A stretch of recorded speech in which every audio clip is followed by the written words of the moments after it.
Well, last week I had the first of what is likely a set of conversations and an engagement with a Canadian NGO focused on ensuring continuance of the carbon price here.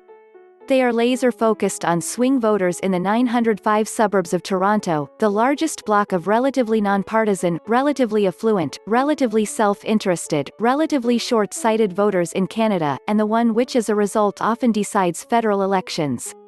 They represent 9% of the Canadian population, they all have cars, they live mostly in detached homes and they take their kids to sports all over the place at ungodly hours of the day. Yeah, the suburban soccer moms. I've been publishing a series of articles assessing the implications of Canada's carbon price on consumer and corporate behavior, which is why they reached out to me.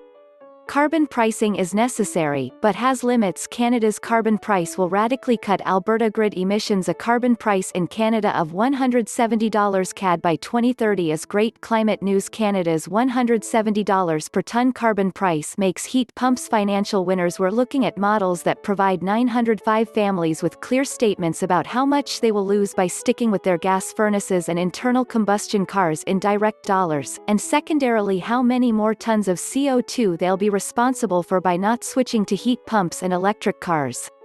We want them to understand that gas furnaces increase their families' risks and waste money they could be spending on other things. Ditto electric cars. And this is important and timely. The political classes are gearing up for an election this year. Trudeau and the Liberals are making appropriate noises about not wanting one and Canadians not wanting one. True, but they are a minority government riding a boost from dealing well with COVID-19. As a result, they will quite possibly introduce a bill that contains something that other parties won't support that triggers the confidence clause in our Constitution.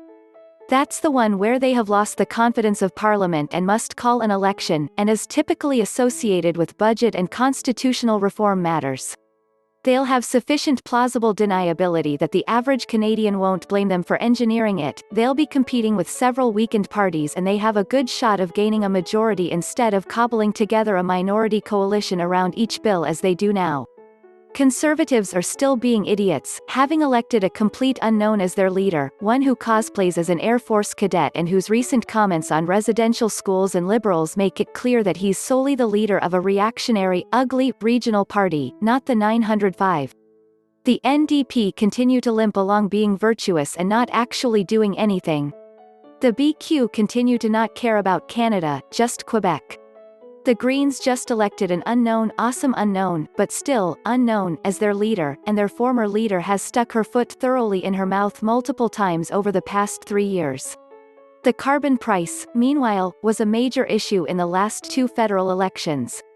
The Liberals just decapped it, and are going to ramp it up to $170 per ton of CO2e, which is 2/3 of what it needs to be sufficient by itself, but still among the very highest in the world, exceeded only by a couple of Scandinavian countries.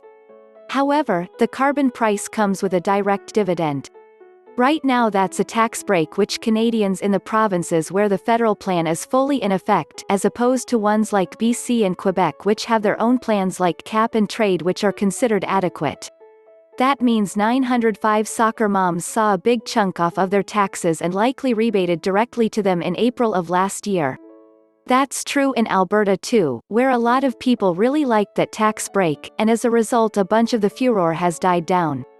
Yeah, nothing like getting money to take the edge off ideological outrage. Most of my politically oriented efforts have been meaningless noise, with mostly the choir hearing the preaching. This is a much more targeted effort with an organization focused on moving the needle intelligently. I'm enthused about it.